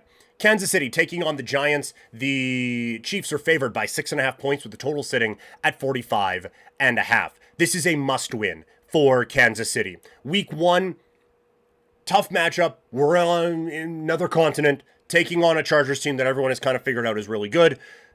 That's a loss. Okay, whatever. Week 2, we're playing the defending Super Bowl champions. All right, we can lose that one. Week 3 against the Giants, this is desperation. You cannot lose this game. It is fire alarms going off all over the place, and now 2 first-round picks are getting traded for Tyreek Hill if the Chiefs lose this game. Mahomes knows that. Andy Reid knows that. Travis Kelce knows that. This defense knows that. I'm expecting the best game of the year from these guys. I said in the lead up to the year that the Chiefs' offense is going to be improved. Obviously, I did not anticipate some friendly fire taking out Xavier Worthy for a bit. And we are, after this one, halfway done with the Rashee Rice suspension. So I think better days are ahead for this team. But for now, this is a must-win game, and I think they are going to treat it as such. The concern I have when Kansas City has the ball is this offensive line hasn't looked improved in the way that we thought it was going to be after they addressed that in the draft this offseason. And this is a really good defensive front for the New York Giants. Like, I get it hasn't looked like it at times, but they faced a couple pretty good offenses. Not Mahomes good, but this is an offensive line that the Giants could exploit. So I think this is an interesting matchup to see what this Chiefs offensive line really can be about. On the defensive side, the Chiefs are an elite unit, taking on the Giants, who struggled in week 1 against a good, not great defense and thrived last week against a bad defense. So concerns are there, obviously, on the Giants side. I think this is going to be another tough one for them this week. I just think the pressure that the Chiefs can get with their front four is going to be a problem against this offensive line. And then you have a number of high-level players being able to drop back off into coverage. I think they're going to have a really, really fun time dealing with Russell Wilson this week. So I like the Chiefs here in this spot. I like them minus the 6.5. The other, I actually have bonus pick this week. We got Giants under 19.5, and I'm going to take the full game under at 45.5. I think that the Giants pass rush is going to be enough that it's going to keep this from being an absolute runaway blowout for the Chiefs, but I don't think the Giants offense is going to do their part in getting this game to 46 points. So I like the Chiefs here, I like the under, and I like the team under on the Giants. From a fantasy standpoint, it's weird to say, it's tough to trust Mahomes right now. And I think he's playing great. It's a good pass rush that he's going to be facing. He has no weapons to throw to. I would have some concerns about playing Patrick Mahomes this week. I think we have to wait and see on both running backs, Pacheco and Kareem Hunt. Hollywood Brown, we've had a few questions in the YouTube chat and the Twitch chat as well, asking about where those guys are on just in terms of fantasy output. Sorry, Hollywood Brown, where he kind of stacks up on a few things. But it's probably a no for me. Kelsey feels like the only one that you kind of gotta in this entire game. I guess aside from Malik Neighbors. We're starting Malik Neighbors, but we're not starting Russ. Neither of the running backs. Wan'Dale Robinson, we had him as a waiver wire pickup this week, and if you are desperate at wide receiver or in a deeper league, I think that there could be some room there for him to play and do well, but it's going to be a slog, I think, for the Giants on offense. We have another question, in the chat. So let's get to that one right now. Momentarily. There we go. Okay, Ezekiel Ruiz on YouTube asking, Flex 1, Kroski or Waddle or Dobbins? Kroski against the Raiders, Waddle against Buffalo in about an hour, and Dobbins in a tougher matchup against the Chargers. Honestly, I think I would go Waddle here. I've said this on a couple of ones. Waddle seems to be coming up a little bit here this week. I think that there is an opportunity for Miami to do a little bit in the passing game, what the Ravens were able to do in week 1. Obviously, we don't need the Ravens. We have the Ravens offense at home, or Timu, or Wish, or whatever you want to call the comparison there. One is substantially better than the other, but I still think that there are some methods and some things that Waddle can put up fantasy points in this week. I think Dobbins is a really tough matchup against a good Chargers defense, and the Raiders aren't terrible in the run game. So I think that Kroski, I would probably rank them Waddle, Kroski, Dobbins. That's kind of how I would stack those ones up. All right, one more game to preview, and it is a wild one on Monday Night Football. Two of the best teams in the league go at it on prime time as the Detroit Lions head into Baltimore to take on the Ravens. The Ravens are favored by 4.5 points. The total is at 53.5. Lamar Jackson has been absurd this year. This offense is firing on all cylinders, which makes the decision to punt on 4th and 3 in a close ball game in week number 1 against the Buffalo Bills all the more perplexing. But I digress. This offense is elite. We don't have to spend a ton of time on it. Lamar Jackson is fantastic. There will be some podcasts and some YouTube channels and some Twitch and Kick streams that will tell you that Lamar Jackson overrated, not a passer, blah, blah, blah, blah, blah. That ain't going to be this one. Lamar Jackson is elite. He is a weapon when it comes to running the football, and his passing game has improved, I think, significantly. And I think one of the sneaky things at the start of the year is Zay Flowers has taken a step, man. Zay Flowers looks good. Bateman looks like he's kind of a viable option. If the tight end could catch the gosh darn ball, then this team looks really scary. And obviously Derrick Henry is a tank as a human being against a Detroit defense that has had some problems for the first couple of weeks, right? Like, they got picked apart by Green Bay. And yes, they were able to blow out the Lions. They still give up 21 to the Lions. To the Bears. So I don't think that this is going to be a defense that is going to slow down what Baltimore is doing at all. On the flip side of it, Detroit obviously getting back on track last week with the blowout win over the Bears and answering a lot of questions. But I think when you look at the interior of this defense for the Lions and what they are able to do with a skilled group, it feels weird to call, but at the linebacking spot anyway, with Smith, and then Kyle Hamilton, who is just kind of everywhere and everything all at once. I think that the issues on the offensive line that the Lions kind of had exposed for them in week one could come back to haunt them in this game. The Bears don't have those kind of pass rushers that the Ravens can throw at them, nor do they have the weapons at the second level that Baltimore has. So I think this is going to be a little bit of a coming back down to earth, but I think this is going to be another shootout. I think this is going to be a bit of a crazy one. Again, I just like Baltimore's defense to get, again, enough stops in this one to give them the win. So I like Baltimore minus 4.5. I like the over in this one at 53.5. It's the biggest total of the week. Maybe it is a little bit of a lame dude on YouTube with a big beard pick, but I like the over here. I don't know where all the stops are going to be coming from. And honestly, even if the absolute biggest part of what I just broke down with the Baltimore defense comes true on the Detroit offensive line, Baltimore might get close to 53 on their own. So Detroit, this isn't going to be like the Giants against Kansas City, where I worry that the Giants aren't going to hold their own to get us to 45. Baltimore's going to do enough, and the Lions are going to get us a few points here anyway. So I like the over there. And then from a fantasy spot, we're starting everybody, right? Like Lamar, obviously. Henry, I can't imagine you would never.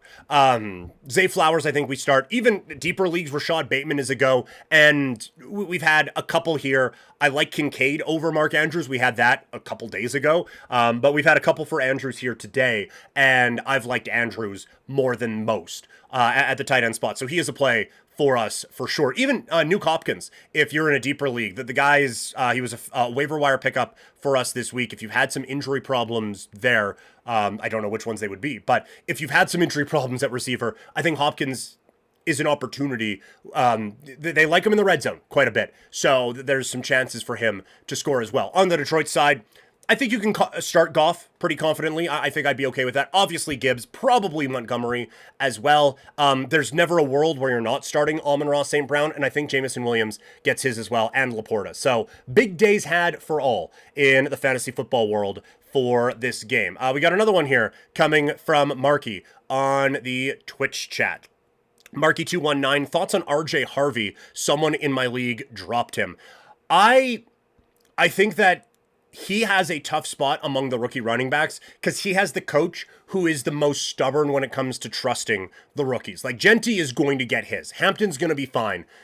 Henderson at least has a little bit more in his way that maybe there's a bit of a pause. But for Harvey, I think the biggest thing is he's got a stubborn-ass coach that is kind of keeping him down a little bit.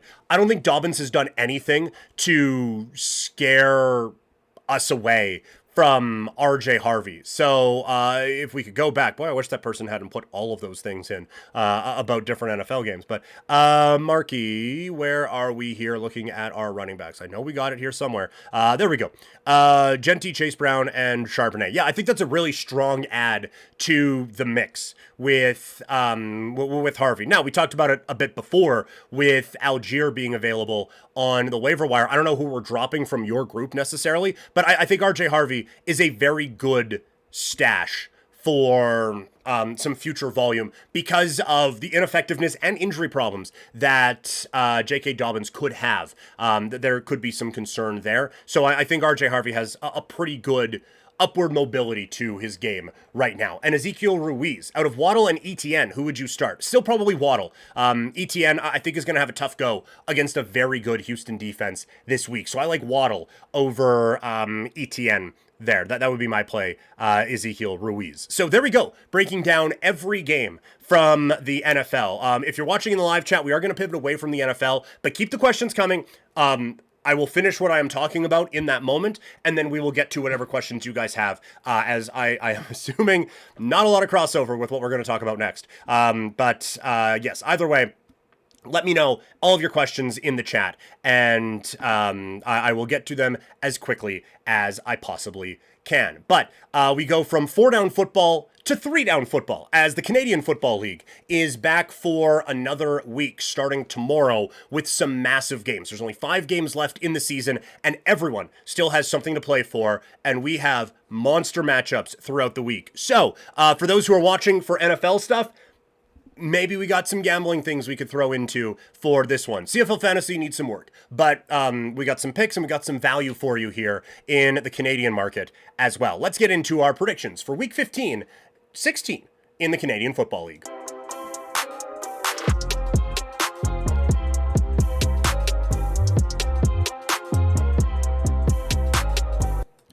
For more great CFL gambling content, check out 3Down Nation and my best bets piece that is available right now with the 2 best bets for the week this week in the CFL. Let's start our game preview with a big one out in Toronto as the Argonauts are taking on the Montreal Alouettes. The big news coming from this game is Nick Arbuckle, the Grey Cup MVP, who stepped in for Chad Kelly. He's out. And Chad Kelly, who a lot of the people who are here for NFL stuff may recognize the name, had a pretty good college run out at Ole Miss. Seems like a weird hang, but very good as a quarterback. He's also out this week. So the Argos are down to their 3rd option at quarterback, which Montreal passed that a couple of times ago, but now everyone's getting healthy. And I don't think Toronto, down to their 3rd string quarterback, is going to be able to keep up with what Montreal can do. The Argos defense maybe getting a little bit better, maybe underappreciated by me specifically, but when you look at some of the problems Toronto has had keeping teams off the scoreboard, and specifically in the passing game, like they just held Fajardo, I think it was around 270 passing yards last week, but before that, Rourke put up some big numbers for BC. Same thing with Bo Levi Mitchell, and there was one other one that was able to do some damage there against the Argos. And so I think the Alouettes, with McLeod Bethel Thompson at QB, the XFL, USFL alumni, with Philpott as the best receiver in the league back, and after that huge game against Saskatchewan, I think that this is going to be a very difficult test for Toronto this week. And so with Montreal at -6.5, I feel like they're in a pretty good spot to do that. That is one of the picks that I officially made and gave a bit more detail on in the story on 3Down. So check out the official pick there. But let's just say there's some value at 6.5, I think, even with a big total there for Montreal. Calgary taking on BC. The Lions defense has been a problem for them all year, but this is such a big game for the Lions. They are tied with Winnipeg for the 3rd spot in the West, which is, for those who are new to the Canadian game, that is the last playoff spot in the West Division, but that also right now is a crossover spot into the East, where Toronto is right there pushing up against them. Sorry for bumping the mic there. So this is a huge one for BC if they want to get a little bit closer to Calgary as well, and maybe even potentially host a playoff game. The problem is that they're not as good as the Stamps. Calgary's pissed after losing to their biggest rivals in the rematch of the Labor Day Classic in Edmonton, and they're coming off of a bye. And the last time a team was coming off of a bye, going in with the Stampeders at home for their next game, they dismantled the best team in the league in Saskatchewan and just completely dominated them. And so I think giving this offense and this coach and this team an extra week while they're pissed to prepare for a defense that has struggled over the last little while, it seems a little unfair. And also giving a defense, that this Calgary defense a week to prepare for BC. That's going to be the interesting matchup. The Lions have, I think it's the second most big plays in the Canadian Football League, and no one has allowed fewer big plays than the Calgary Stampeders have this year. And so given that week to prepare, and given how these teams match up, I really like the Stampeders in this spot. Winnipeg taking on Ottawa. I wanted to put this one in best bets this week. I just couldn't because of the uncertainty at quarterback for Winnipeg. Chris Streveler, former Arizona Cardinal, is the backup right now. He's thrown for more than 250 yards once in the 5 games that he's filled in, and the team's 1-4. So we will see what they're able to do. Ottawa is fully healthy with Drew Brown back at quarterback, and Winnipeg has some problems on defense.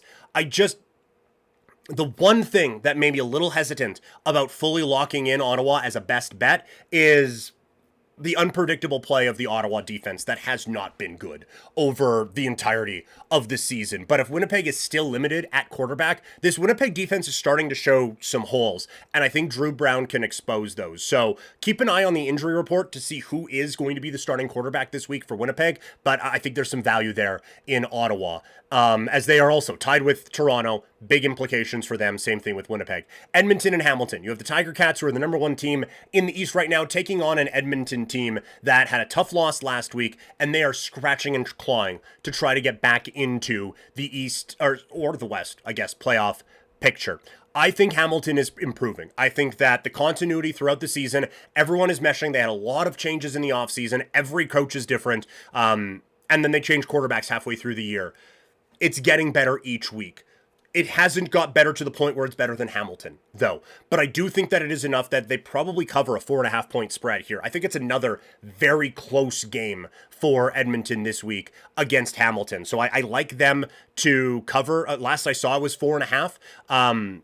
I think they're going to be able to get that one. I think Fajardo is playing some pretty good quarterback right now, and that Hamilton defense is inconsistent enough that I like Edmonton to be able to take advantage there. So that is the CFL preview for week number 16. Again, whatever you want to talk about in the chat, throw it my way. If it's the Blue Jays who disappointed against the Rays, we're not going to have time to get to that one today. But ew.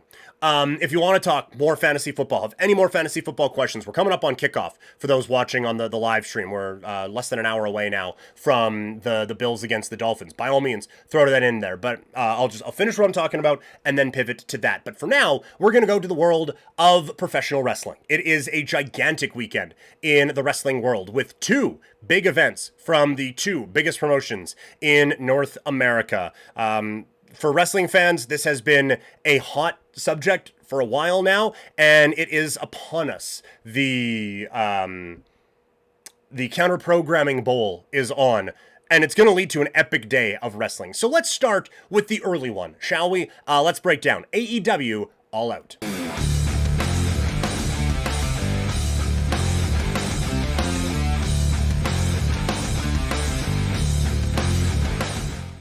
And yes, for those just tuning in, we are an hour, almost 2 hours into this stream, and we're getting to the wrestling talk now.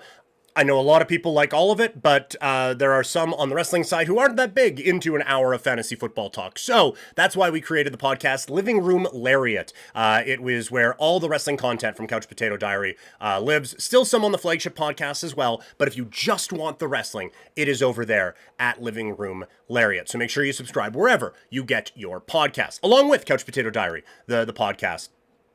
Make sure you check that out as well. But let's get into the wrestling. This looks like match quality wise, it looks like a great card. Big Bill taking on Eddie Kingston. I can't imagine Eddie is losing in any type of a return. I am so happy that the dude's coming back. I think he is such a unique performer at a time where it is kind of difficult to stand out, especially for AEW. He does. So Eddie, the dub there. This match is going to be incredible. Kazuchika Okada taking on Konosuke Takeshita and Mascara Dorada for the AEW Unified Championship. I don't believe Okada is losing right now. It feels like Dorada is there to take the pinfall so that they don't have to beat Takeshita and they don't have to beat Okada. But you have 3 of the best wrestlers in the world in this match. Like Dorada from just an in-ring standpoint is fantastic. And then like him, Takeshita, obviously there's a great story there with him and Okada. I think this is going to be fascinating. I think it is just kind of act one of what should be a very good story with Okada and Takeshita. And I think it's Okada who comes away with the victory in this bout. We have Adam Copeland and Christian Cage against FTR in a tag team match. I think this has been set up really well. I like that there was the stipulation last week where, if you put your hands on Stokely or FTR, it's a $100,000 fine. And Christian Cage is like, I got the money, and just started beating him down. I thought that was good. This match is going to be great. It does reach dream match potential, I think, for a lot of people, and me included. I think it's going to be a whole lot of fun. I don't think there's any way that Cope and Cage lose in Toronto, so I would go with the veterans here, the former Edge and Christian, to get the win over FTR. A trios match with the Hurt Syndicate taking on Ricochet and the Gates of Agony with Bishop Khan and Toa Leona. I thought Toa looked pretty good against Bobby on Wednesday at September to Remember. I can understand we want to kind of get Ricochet and Gates of Agony over as a new group, but the Hurt Syndicate, coming off of losing the tag team titles, they're just not at a point where they're losing and building up teams like that right now. So I think the Hurt Syndicate win in what's probably a sneaky, entertaining match. Like, I think Ricochet and Shelton Benjamin could have a whole lot of fun in this contest. TBS Championship on the line. Mercedes Moné taking on Riho for the AEW TBS Championship. Riho's fun. She's the first women's champion in AEW history. There isn't a snowball's chance in hell she's beating Mercedes Moné for the TBS title. But I'm interested in the match. I think it's going to be a really fun one. But Mercedes is winning on Saturday afternoon. Coffin match with Darby Allin taking on Jon Moxley. This match is going to be insanity. I can only imagine the level of violence that these two are going to bring out on pay-per-view on Saturday. I think you have to go Allin here, right? He's just back from Mount Everest. It feels like it's time for Mox to go away for a little bit. So Darby feels like the move here. Be able to write Moxley off, allow Shafir to kind of take over as the leader of the Death Riders or continue that progression. Now, the Daniel Garcia of it all is an interesting wrinkle to this whole thing, but I don't think you beat Darby in a coffin match in his first kind of major feud back. I think you get him this one and kind of continue his upward progression. A TNT match, a tables and thumbtacks with Mark Briscoe against MJF. This is going to be wild. This is going to be next level violent again, and I've kind of said before, I'm a little over it with the AEW deathmatch stuff, but I'm sure these two are going to bring a lot with it here.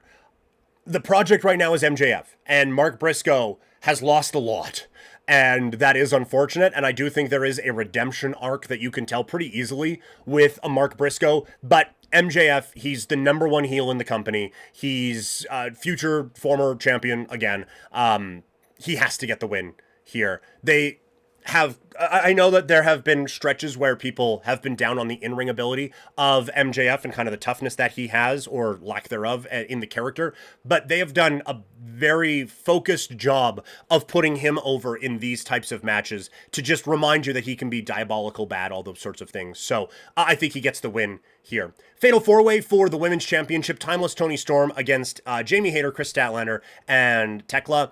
I think there are a few stories that can branch out from this. I am a little disappointed it's a 4-way, and I like all four competitors here. Like, I think this match is going to be awesome, but I think Toni Storm is at a level where it should just be a one-on-one with her. We don't need a fatal 4-way to kind of mask any storytelling, whatever. She is good enough on her own that we don't need to be doing that. And I think with Hayter and Tekla, where there's a story there, Chris Statlander, there's a couple spin-off directions that this maybe could go and start a bit of a frustration with a Harley Cameron in that sort of a way, with Marina Shafir kind of lurking around there as well. I think there are going to be some good stories coming out of this. I don't think that Toni Storm is at a point where we need to just be throwing her out there in fatal 4-ways with not a whole lot of story to them. So a little disappointed that this is what we get, but from a match quality standpoint, it's going to be fantastic, and Toni Storm gets the win. And then, main event, the singles match for the AEW World Championship. Hangman Adam Page, Kyle Fletcher.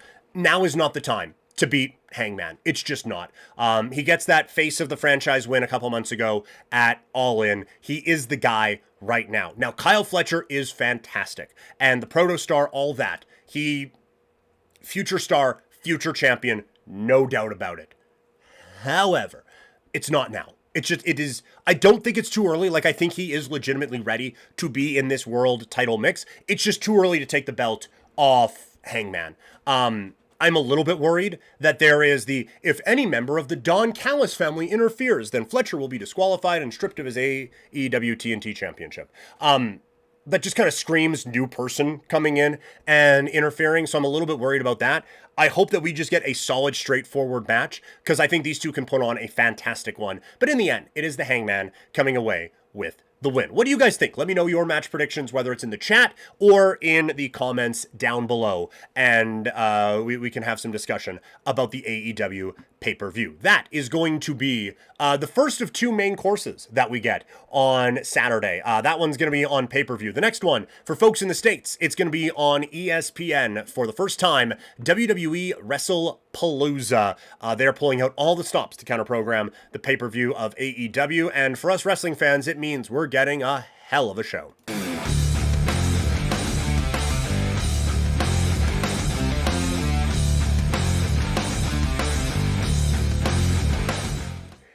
WWE Wrestlepalooza is the maiden voyage on ESPN for WWE and the new agreement they have with the worldwide leader in sports. And they are coming out firing. The first match on ESPN for WWE is going to be John Cena against Brock Lesnar. They announced that this is going to start the show. I am sure that is strategic with any kind of a run over that AEW is going to do on what looks like a lengthy pay-per-view. To be like, hey, don't worry about their main event.